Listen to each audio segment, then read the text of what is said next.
Hey, what's going on YouTube? It's your boy Corruption, back this time with something different, but I guess I say that about every other time too as well, so, well, how really different is it? Well, we're going to go back to the subject on Call of Duty. Now, before anybody gets upset, because I know it's not the most favorite topic on YouTube anymore, but I'm going to go back to a topic from a previous video that I've done before, and we've also covered a bit in like some of the earlier Doom and Corruption videos, and that would be the professional scene, the MLG scene, the pro gaming circuit, however you want to look at it. If you recall what I've said before in the last Call of Duty episodes that I've put up about the scene, you'll remember me saying that to an extent that yes, Call of Duty is the same each year, and for a good reason it's that way. Many games have been the source, like the esports. For years, we've had Halo and Unreal Tournament and games such as that, but no single title has really been such a powerhouse as the Call of Duty series has been. But not many people completely grasp why that is, and a few mechanics boil down pretty nicely to give brief explanations as to why the phenomenon occurred. For these few reasons, it never really satisfied naysayers. And yeah, never will really satisfy them even if we gave them a whole list.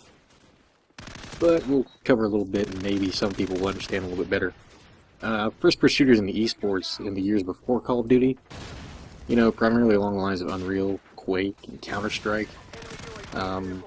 They were all a major part, but they were all mainly PC games.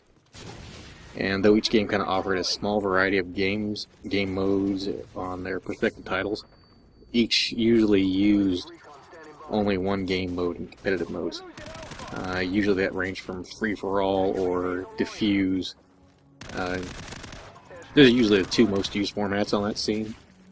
But when console gaming came along and the Xbox launched with Xbox Live, things kind of changed a bit for the competitive scene, and Xbox used their flagship title, Halo, to really kind of set things off.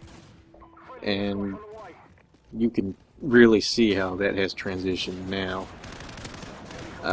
Halo brought to the table, gameplay that mimicked Unreal and Quake, and had a handful more in variety, just a handful of a bit, not a whole lot more, but there was a bigger variety that was had in the game modes that they offered. The thing that kind of helped Halo with this game mode was the ability to augment the rule sets and such within the game. It also helped kind of give it that more of a shelf life, and essentially you could create rule sets that kind of mimicked and matched Unreal or Quake.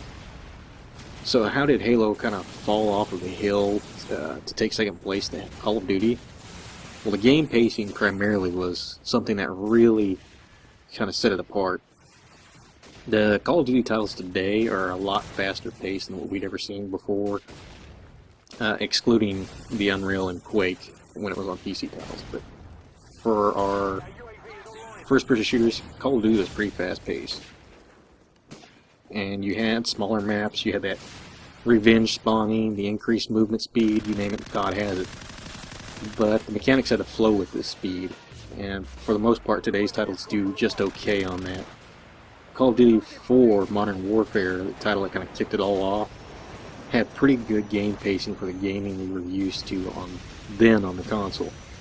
It was fast, it was action-packed, and fun. People were loving that. I mean, it was a major thing back then. People loved the no-health HUD display, the 3 to 4 hit kill. The maps were just detailed and held a lot of variety to them. The perk system was really nice, and the new multiplayer kill streak thing that kind of took off with it, that really helped kick things off a lot. The game had a lot to offer and people loved it. The health system kept things kind of tense and the action just there. Beginners would hug the walls and hope of surviving just long enough to do something. And then the real true beginner noobs would just kind of run out in the middle and shoot everything willy-nilly. And that just wouldn't end too well for them. And it was fun when the game first launched to see how this was all working out. This was completely different from what we were accustomed to, and the competitive tournaments loved the nature of this game on a more simpler terms. Those low health mechanics and map design are what really made Modern Warfare the success it was. With so little health, the truly great players at the games at the time, and were becoming known as pro, were shining like bright. They learned what weapons killed the quickest, they learned the maps like the back of their hands, and then they learned the most importantly about the angles and cover within those maps. Watch any pro team then and now, and I bet you'll notice that they may have the one guy constantly running while most of the team is setting up at different positions, and they're getting the angles down, and they've got areas covered, lanes covered, and the multiplayer experience looked like a paintball match when you got to thinking about it. Players running to the bunkers and trying to keep the other team from sliding into their vantage points. And once you break that down even further, you've turned this into like one giant game of chess. And things just boiled down nicely to these kind of mechanics. This made that game a lot more interesting. To see the kind of thought put into a simple match, but the pro scene started to take it a step further, making the pro players not only play one round of one game type, but they started switching it up, making them running heats basically of a best of series.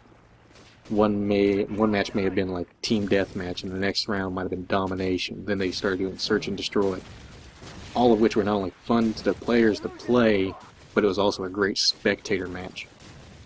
And Call of Duty has stayed to the same formula because it's taken on that sport vibe. And how many sports do you see that change each year? Really, most do nothing but like the core mechanic to the game. They don't really change that. Basketball is still basketball. The only things that you may see get changed are some minor tweaks in the rule sets, but that basic principle has stayed the same. And all of these sports are, however, popular, and spectators love them. I mean, they are made for a spectator viewing, and that's kind of what Call of Duty has been trying to go for. Everything's kind of set up now to where spectators are encouraged, and they're starting to get more to that way in all games, really, is to make them enjoyable not only to play but to watch. But when you go back to the different game modes and you think about these game modes as like some of the major sports that we have today, like domination can be similar to basketball in a sense. I mean, sure, now there's like 3 hoops that you're comparing to with the domination points, but the fact that you're continually ticking score going up is almost like how a basketball game kind of plays out. That score just keeps going up as you go back and forth, and you're usually trying to stop the players from scoring while getting the score yourself. And, well, if you like soccer, hell, think of it like a capture the flag.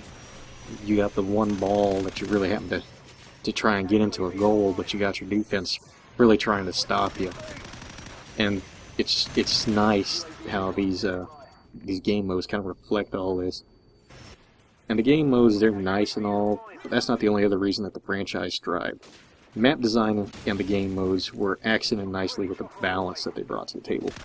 The multiplayer balance was quite good with the Call of Duty franchise. The health mechanic lent itself nicely to weapons being devastating with a few rounds, but the truly damaging weapons were normally a bit trickier to pull off quick kills. Perks were also helping players to find a playstyle that really suited them, but also gave them tools to counter the other players' certain playstyles that they may have came up with. Equipment and grenades helped flush enemies out or keep them at bay, or you even had the others to destroy your equipment. Most everything that was put into the game had a purpose, and something else was put into the game to counter that. So you really had a nice blend of, you know, just different mechanics working well with one another. These different counterplays that were coming up were getting to be ingenious. And as the franchise continued on and on throughout the time, you kept seeing this kind of evolve with the pro players and the different scenes that were kind of emerging when the game battle scene kind of came around to allow players to challenge one another after setting up their respective clans that they decided to join in as teams. And it was just getting to be a nice type of feel of everything that was going on. So when Call of Duty comes out every year, and the players are usually getting irritated with the fact that, oh, it's the same game over and over again, there's nothing that changes to it. Since they're doing this now more towards the competitive scene, it's really a no-brainer as to why they're keeping it the same. I mean, why change it? Sure, certain aspects of the game for, you know, the casual player or the people that still enjoy just the single-player campaign, yeah, those things can get kind of bland and boring rather quickly. But for those that are actually getting into a competitive mindset, the competitive scene, Call of Duty franchise is nice to continually hone your skills and know that the next year, when the next title comes out, you're still going to be on a competitive level to an extent. I mean, there's still certain things you're going to have to learn as you go with each new title that does come out. But for the most part, your core mechanics are going to stay the same. You're going to know usually how to play the game modes. Now, the Black Ops 2 haven't came out, and they did introduce the new Hardpoint game mode, which is basically just a King of the Hill type. It really wasn't something that the Call of Duty players had really been used to, so it took a while for the pro players to get used to this new game mode, but they did catch on rather quickly, and it has become like one of the favorite game modes of this iteration. With the next upcoming title, Ghosts, things could be just a little bit different. I've mentioned before in a video that I'm not too pleased with seeing destructible environments. And granted, we had seen, you know, minimal destructible environments in Call of Duty before. I believe there was a map on the original Black Ops that was an Arctic map that you would go across this little ice bridge that you could actually shoot out. I mean, those kind of things didn't affect things too greatly, but now that you're going to add in like completely destructible environments after a certain kill streak or a time period goes off, it's going to change gameplay quite a bit. And yeah, it may add in a metagame halfway through a match, or kind of give your players a new type of mechanic to hold areas, but it's also going to kind of work against the franchise a bit. We'll just have to wait and see how the pro players kind of take upon that, because there have been aspects of the game that the pro scene just does not really use. Up until this iteration, the kill streaks weren't normally allowed in professional play. Nothing really, not even the UAV was allowed. And then you would see more gun-on-gun gameplay, and you would see these great moves produced by these teams. But with the Black Ops 2 iteration and Treyarch kind of pushing the pro scene to actually use more of the mechanics that the game offered for the pro scene, and they did fold under that pressure and started allowing kill streaks, it's kind of brought about a bit of a blandness to the series for a lot of pro players, and some pro players are actually okay with this. They don't mind the kill streaks, but there are others that are just completely against it, and that's kind of for somewhat of a good reason. Before, when it was gun on gun, you kind of got a feeling of which players were dominating, but now if one player gets a couple of good streaks going on from your other teammates, and now they're calling in these hunter drone swarms that are just completely wrecking your movement, things get kind of irritating. And granted, I don't know quite for certain if Swarm is allowed in the competitive play, but I do know that the Lodestar is. And that is kind of one of those kill streaks that I just don't really agree with. Like Swarm, Lodestar, any of these kind of like prolonged kill streaks that kind of help you spawn camp or basically hold control of the map for more than 30 seconds, it gets kind of ridiculous. Hellstorm Missile I didn't really care much for. Well, in terms of I didn't really care if they used it or not. That's kind of a quick in and out type of kill streak, which those I'm generally okay with. But these kill streaks have been kind of a double-sided sword for the pro scene. All the other mechanics seem to have blended in pretty nicely though with Call of Duty.